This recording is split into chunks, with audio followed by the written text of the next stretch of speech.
தந்தையின் நிழலில் வளர்ந்த ஒரு போன்சாய் செடிதான் திரு ஸ்டாலின் அவர்கள்.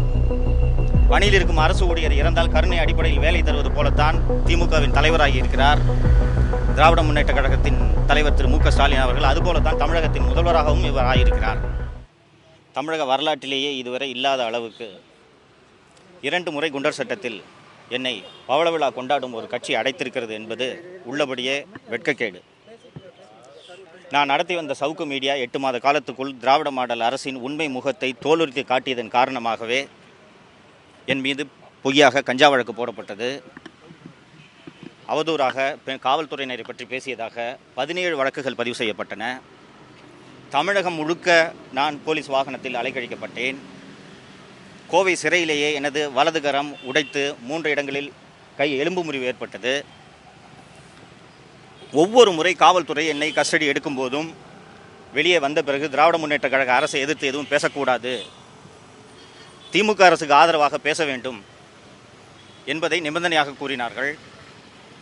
இந்த நிபந்தனைகளை நீங்கள் ஏற்றுக்கொண்டால் நாங்கள் உடனடியாக உங்களை விடுவிப்போம், அதை மீறினால் நாங்கள் 1 வருடத்திற்கு உங்களை சிறையிலிருந்து வெளியே வரவிட மாட்டோம் என்று கடுமையான நெருக்கடி கொடுத்தார்கள். நான் உண்மைகளை பேசுவதற்கு என்றுமே அஞ்சப்போவதில்லை என்று நான் அத்தனை பேரிடமும் பதில் கூறியதன் காரணமாகத்தான் விடியற் காலை 3 மணிக்கு என்னை சென்னை புழல் சிறையிலிருந்து அவசர அவசரமாக எடுத்து வந்து மதுரை சிறையில் அடைத்து என்னை 2வது முறையாக குண்டர் சட்டத்தில் கைது செய்தார்கள். தமிழக முதல்வர் திரு மு க ஸ்டாலின் அவர்கள் விமர்சனங்களை சந்தித்தவர் அல்ல, விமர்சனங்களை பார்த்து பழகியவர் அல்ல, விமர்சனங்களை பார்த்து வளர்ந்தவர் அல்ல. தந்தையின் நிழலில் வளர்ந்த ஒரு போன்சாய் செடிதான் திரு ஸ்டாலின் அவர்கள். பணியில் இருக்கும் அரசு ஊழியர் இறந்தால் கருணை அடிப்படையில் வேலை தருவது போலத்தான் திமுகவின் தலைவராகி இருக்கிறார் திராவிட முன்னேற்ற கழகத்தின் தலைவர் திரு மு க ஸ்டாலின் அவர்கள். அதுபோலத்தான் தமிழகத்தின் முதல்வராகவும் இவர் ஆகியிருக்கிறார்.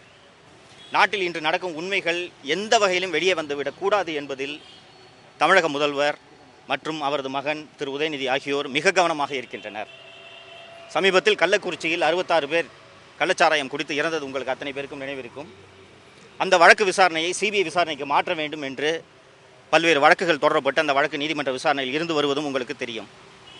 கடந்த டிசம்பர் 2023 தமிழக டிஜிபி திரு சங்கர் ஜிவார் அவர்கள் தமிழகத்தில் சட்டவிரோதமாக மெத்தனால் சர்வசாதாரணமாக கடத்தப்படுகிறது, உடனடியாக இது தடுக்கப்பட வேண்டும், அப்படி தடுக்கவில்லை என்றால் மரக்காணத்தில் ஏற்பட்டது போன்ற கள்ளச்சாராய சாவுகள் ஏற்படுவதை தடுக்க முடியாது என்று டிசம்பர் 2003 தமிழக டிஜிபி சங்கர் ஜிவால் அவர்கள் உள்துறை செயலாளருக்கு கடிதம் எழுதியிருக்கிறார். இந்த கடிதத்தின் மீது தமிழக முதல்வர், உள்துறைக்கு பொறுப்பாக இருக்கக்கூடிய தமிழக முதல்வர் அவர்கள் நடவடிக்கை எடுத்திருந்தார் என்றால் 66 உயிர்கள் பலியாக இருக்காது. இன்று 4 நாட்களுக்கு முன்பாக தமிழக சட்டம் ஒழுங்கு கூடுதல் டிஜிபி திரு டேவிட்சன் அவர்கள் மீது பாஸ்போர்ட் ஊழல் தொடர்பாக பொதுநல வழக்கை தொடர்ந்த வராகி என்ற பத்திரிகையாளர் கைது செய்யப்பட்டுள்ளார். வராகி என்பவர் கைது செய்யப்பட்ட விவரம் இதுவரை பொதுவெளியில் தெரிவிக்கப்படவில்லை. அவர் மீதும் குண்டர் சட்டம் பாய்ச்சுவதற்கான நடவடிக்கைகளை சென்னை மாநகர காவல்துறை எடுத்து வருகிறது. கோவை சிறையில் எனக்கு என்னோட கை உடைக்கப்பட்டது. மற்ற சிறைகள்லாம் என்னை கைதி போல தான் நடத்துனாங்க, வேற ஒன்றும் கொடுமை. தமிழகத்தில் பத்திரிகை சுதந்திரம் என்பது துளியும் இல்லை. தமிழக முதல்வராக இருந்த திரு கருணாநிதி அவர்கள் தன்னை பத்திரிகையாளர் என்று அடையாளப்படுத்திக் கொள்வதில் மிகவும் பெருமைப்பட்டவர்.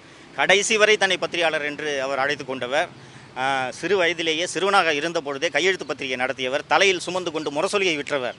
கலைஞரின் மகன் என்று பெருமையாக சொல்லிக் கொள்ளக்கூடிய தமிழக முதல்வர் திரு ஸ்டாலின் அவர்கள் பத்திரிகை சுதந்திரத்தை குரல்வலையை நெரிப்பதில் முன்னணியில் இருக்கிறார். தமிழகத்தில் இன்று சுதந்திரமாக பத்திரிகைகள் செயல்பட முடியாத ஒரு அவலச்சூழல் நிலவுகிறது.